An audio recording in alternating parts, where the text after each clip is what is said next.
And welcome to TVC Breakfast. My name is Etoma Edu. Good morning, Nigeria. Thank you for joining us. I am Veronica Danny-Boy. Well, good morning, Nigeria. It's a packed day and we have a lot to serve you right here on this table. I am Ria Abdul as always, and thank you for joining us. Right. I know the table is incomplete, but it will be complete. It will be complete. In due course. I don't want to say right now I'm disadvantaged. Don't worry. We got you. I got you. You're safe. Anyway, like we rightly pointed out, we'll be looking at what we are counting down to June the 12th, which happens to be tomorrow. Yeah. A lot of activities lined up, but then we'll be discussing our democracy. 26 years, how far have we come? That's one major concern or conversation that a lot of people have been talking about, the direction that Nigeria has gone. Are we practicing our own kind of democracy, or what democracy really is, and all of it? But we'll be having that conversation later on the show today, and definitely we'll go to Abuja for FCT brief. Definitely we have stories that are trending now, and then stories that are on the front page of Nigerian newspapers. But first, let's begin with the story where the governor of Adamawa State, Amadu Fintiri, has approved the sum of 8 billion naira for the settlement of outstanding gratuities to state and local government retirees. The governor spoke at the 2025 Boatie International Cultural Festival and Development Foundation fundraising event in Yola. TVC News senior reporter Olabi Adenusi has the details. The Boatie people are predominantly found in 5 local government areas of Adamawa State: Demsa, Girey, Numan, Fufore, and Lamurde.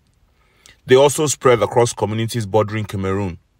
Farming and fishing remains their primary source of livelihood. At this gathering are sons and daughters of the Boatie nation celebrating their rich cultural heritage.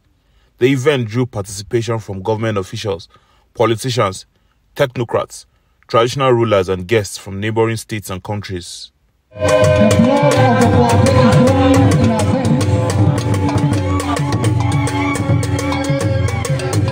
The chairman of the occasion, Taraba State Governor Agbu Kefas, wants the Boatie people to leverage their strength and numbers to foster unity, not just in Adamawa State but Nigeria at large.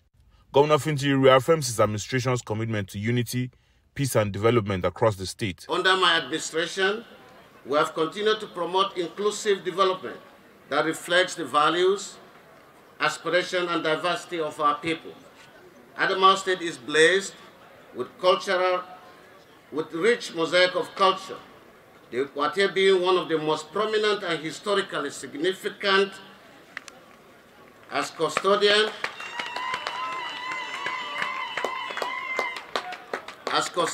of legacy that spans centuries. The Boatie have contributed immensely to the political and socio-economic growth of Adamawa State. Boatie elders want the younger generation to embrace and take pride in their cultural identity. By celebrating our traditions and embracing and respecting others, we sow seed of harmony that transcends borders with joy and peace. Earlier, cultural displays took place along the banks of the River Benue in Yola. The deputy governor emphasizes the importance of unity among the Boatie people. To one another is to hold our hands together, to strengthen our shoulders, to ensure we lead and live exemplary lives for the younger Boatie people who will take over from us, and to ensure that we live exemplary lives wherever we are found. The Boatie 2025 International Cultural Festival, themed Culture and Development, was designed to strengthen unity among the Boatie people and promote inclusive development across the region. All right, interesting development coming out of there, ensuring that outstanding gratuities are being paid to retirees who have given their time the prime of their lives to the development of the state, and now the state is saying, you know what, we have to reward you now, because a majority of persons have said that is what they depend on. But before we go into that conversation, I needed to introduce Nelson. Now the table is complete, Nelson. Well, good morning, guys. Good to see you all today. So I'm not feeling disadvantaged. But we told you we got your back. I don't know. It would have been the reverse. It told me, blessed art thou amongst women. Exactly. I don't know why he didn't see it that way. I didn't see it that way. I just said, where is this guy? Well, You know? so now we're even. We're even now. But from day one, Ria has always been, on this side of the aisle. Let's not go there. Let's start about pension. Back to the issue, Etoma. Yes, retirees all over Nigeria have, before now, suffered so much. You see very old people, sick people, people that shouldn't be outside. They come in they come assisted, they come in wheelchairs. Some of them stay outside, and they keep them outside for hours. Some of them, there was a very pathetic situation in Cross River State some years back when one of the retirees waited for like 4 or 5 hours, no money to eat, couldn't even buy water to drink. So thirst and hunger made the lady to faint. And that was when everybody started running around, bringing this, bringing that. Why? To get her gratuity and to ensure that her name is there on the list of the people that will be paid pensions. That, to me, was very, very sad, very annoying. These people have given more than 30 years of their lives working in the civil service to develop our state and to put systems together. Absolutely. And they are treated like that at the end of the day. So the governor putting monies together specifically for them is something that is highly commendable, and I hope other governors will follow suit. But relief, right, Mia. Well, it's a step in the right direction, but we always speak about implementation. I hope that these monies that have been put down will definitely get to these people. I'll tell you a story. This morning, I was surfing on, social media, and I saw this particular story talking about pension. So, Omotudu, she posted a story that her mother is supposed to be paid 33,000 naira for pension. And to think about it, in this time that we live in, imagine you taking Veronica 33,000 naira. What is it going to buy for her? Is it rice? Is it tomato? Is it oil? Like, can that even make a meal for? And she was just speaking about her frustration. And you could see the comments under, people were speaking about the fact that you're talking about pension. A lot of people don't even get their gratuity. And it's so sad to see that these people have given their whole life working. It's only right that they get what they duly deserve, because we say in life we evolve. When you're a baby, when you turn old again, you become a baby when you turn old again, and you need money to take care of yourselves. Yeah, right. That's where some people will say your children should start stepping and take care of you. But what if your children are not?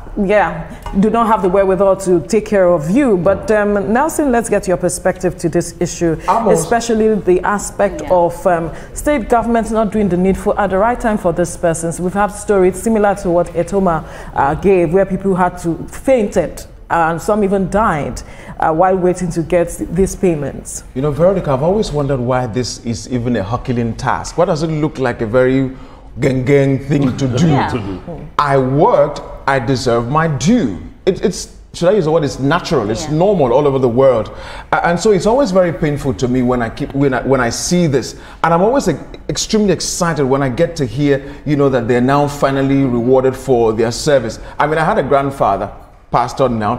I remember then when I was much younger, we used to escort him to the pension, point. We'd drive. My dad would be like, "What are you going to collect this pension for? You have enough." He'd be like, "That one." I don't know. There's something of sentiment attached to that. Yes, he wants to ensure he gets that one. Of all the children and grandchildren provided for him, he said that particular one I must get it. You see, that's dignity in labor. Exactly. And that's what a lot of people are losing touch with in this time around. And that's why a number of people are not getting committed to whatever it is they are doing. They are looking for shortcuts to greatness, which necessarily is not right at the end of the day. And look at how much work, on a lighter note, look at how much work we all put on this table. Imagine Etoma, we now grow old and we are struggling and we are fighting for our pension. But on a lighter note, this is actually it's not funny. It's something that we really need to. It is not funny at all. This you can't stop talking about the injustice of it. There are systems. Just let the system work. Exactly. That's all. And I hope this 8 billion naira is implemented at the end of the day. Just ensure that the system works. I don't even see why a governor has to raise 8 billion. Because there's a system that provides for things like this. Absolutely. Do you get what I'm saying? If you allow the system to work, you fund the system when you're supposed to fund the system, things like this won't be on the news. Absolutely. It shouldn't even make headlines because the system is in place. So it shows that the system is not in place. The system is not doing people a favor. Because ordinarily, if you are working in an organization, certain amounts of monies are deducted and kept for you to use at the end of the day. But there are some organizations who do not remit, and you get certain messages from the pension. Let me not go there.